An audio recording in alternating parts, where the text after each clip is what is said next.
Thomas. And I'm Tristan. And this is TNT's Real Travels Podcast. And we're here in beautiful Napa Valley, California, standing in the vineyards of Saint-Supéry. This is one of our favorite wineries because they have a fantastic Sauvignon Blanc. They do, and the Sauvignon Blanc is a great white wine that we found here that they feature, but it's quite different from some of the other wines we've had around the world, such as in Greve and Chianti in Tuscany, where along the Chianti the wine road, we found the great enoteca, a wine tasting room, where we discovered some great Chiantis and super-Tuscans. And we had some of the most amazing, super tasty Brunello di Montalcino, which is an extremely famous red wine. So take a look at this wine tasting at Greve in Chianti. Check it out. At least in small towns like Greve, you can find your own way around to Le Cantine, the enoteca with the largest selection of Chianti Classico in the area. That old wine cellar built 150 years ago. 6 years ago we opened a wine store with a particular system is created here. We give a possibility to try different wine. We have more than 70 different wine, but normally we have more than 150. It's only Tuscany wine because we have created a particular step in Tuscany. Yes. In fact, when you come around the cellar, you can find aisle to try the Chianti Classico, aisle for try the Chianti Classico Riserva, the super-Tuscans, and other Tuscany wine, Brunello, Montepulciano, and Bolgheriaria. The first rules is that each person have his taste. Well, true. Logical, when it's great, the wine is great for all. My grandfather said when a great wine is great for all people. But just a differentiation between Chianti and Chianti Riserva. The Chianti is just a little more easy wine. It stays a little time in the wood, normally 4-8 months, so it's a little more fruity, less complex in taste. Riserva is a minimum 2 years in the wood, right. And when in the bottle is always a more full body. You have some note of chocolate, vanilla, leather, so it's a wine also you can storage a long time. And also in the super-Tuscans you can find the new styles of the Chianti Classico, because it's a blend with the Sangiovese, Cabernet, Merlot, so is normally aged in French oak, so the small barrels give a little more fine tannin, more silky taste, more round taste.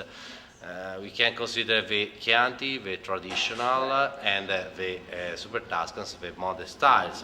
So in this case, it's not possible for us to take this wine because it's good. We hope to have selected the best of the best. Yes.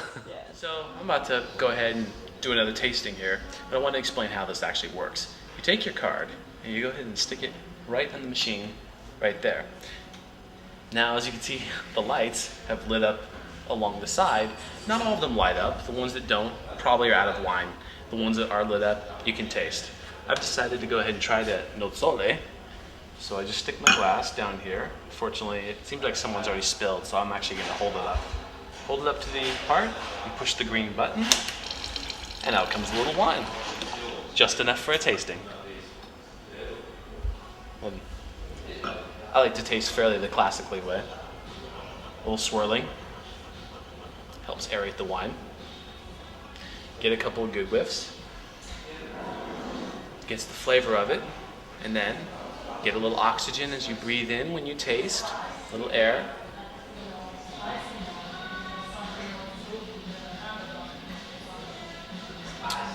And voila, you've tasted.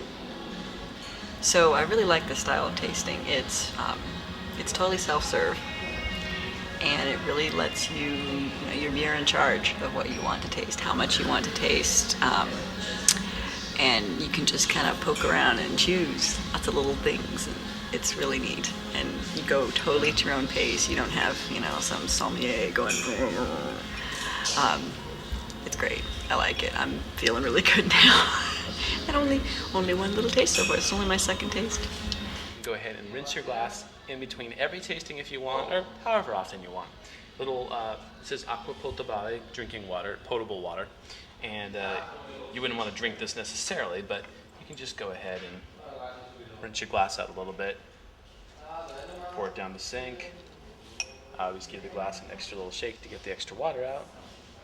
And that's back for another tasting. The first place we stopped, they would ship us, they had some pretty decent wine there. In fact, there's some of their wines are in here. But their shipping cost was like for a case of 12, I think it was 160 or 170 euro just for the shipping. Oh, just for the shipping? Just for the shipping on top of the cost of the wine. What I have here, which I paid for 3 samples of, is the Guado al Tasso from the Bulgari vineyards, the Bulgari family. And the gentleman who works here was just describing to me the ways that they have adopted of growing their grapes is much like the region in Bordeaux, France. We knew that we were going to come down here, we want to go to Siena. I see your shirt.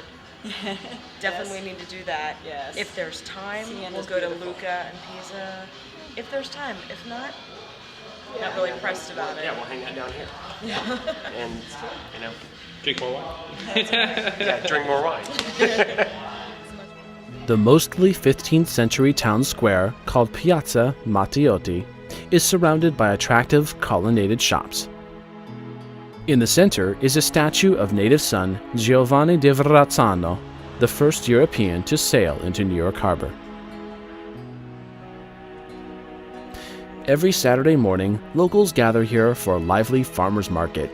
But in the afternoons, Greve in Chianti is sleepy and calm, a little slice of old-fashioned Italian heaven.